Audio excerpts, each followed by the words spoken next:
السلام علیکم. تاسو ګورئ 400 دا بولټن. زه یم علب خان شیرپو.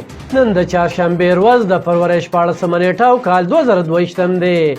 تاسو ته وړاندې کوو د مهمو خبرونو تفصیل. د تنگي یونین کونسل په تاریخ کې لویه کامیابي د مامزه قومي جرګې په نوم د یوې لویې جرګې تابع شوې ده. په دې اقله د حاجي دوست محمد اکبر خان په مشرۍ کې یوه لویه دستوره وشوه، کومه کې چې مختیار خان، نخار علم خان، جواد خان، نوشاد علي خان مامزه، تسلیم خان تنگي، شیرزاده خان، امیر نواز خان او نورو مشرانو ویناګانې وکړې. جرګه په تنگي یونین کونسل او خوشاسیمو کې مامزه قوم یو ځای ته راټولوي او د اتفاق اتحاد لپاره بجبنه کوي. دوی به د علاقې د ترقۍ سوکالۍ لپاره خلې ځلې کوي او آینده وختونو کې به ځان لپاره په شریکه مشر غوره کوي.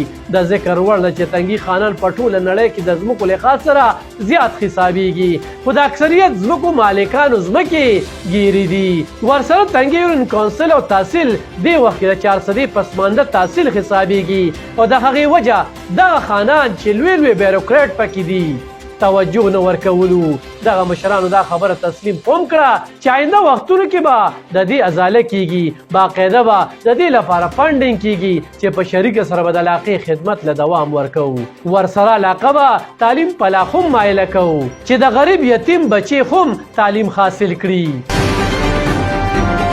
په شیرپو کې د الفاطمه ماډل سکول په نوم د یوې تعلیمي ادارې پرانیسته شوې ده چې مشر مېلمه یې د زیم خوارو ناظم محمد ابراهیم مومن، د زیم ناظم شیرباچا او د ستر علمالدین خدای بخلي شوډاګو بابایي صاحب فرزند مولانا شمس الحق صاحب وو. په دغه موقع مشرانو وینا وه چې د الفاطمه ماډل سکول د پرانیستې سره به د علاقه کې د علم رڼا خوره شي. د ذکر وړ ده چې الفاطمه ماډل سکول شیرپو د چړیانو کې واقع دی. بهترین بلډینګ لري او د ماشومانو لپاره د ناستې او د پردې پوره انتظام شوی دی او د کوالیفاید استادانو په نگرانۍ کې به دغه ماشومانو ته ښودنه کیږي او دا مهال پکې داخلي روانې دي چې ناظم محمد ابراهیم مومن یې ستاینه کړې او د یتیمانو ماشومانو داخلي یې پکې پرې کړې دي.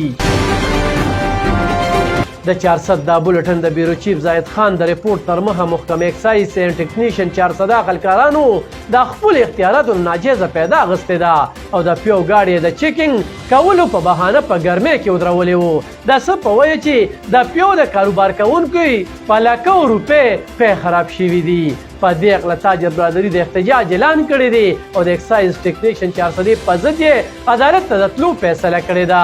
په دې اقله تاجر اتحاد هنګامي اجلاس هم شوی دی. دا و ننني 400 دا بولټن. اوس علب خان شیرپو سره د خپل کیمره ټیمه ستاسو نه اخلي اجازت.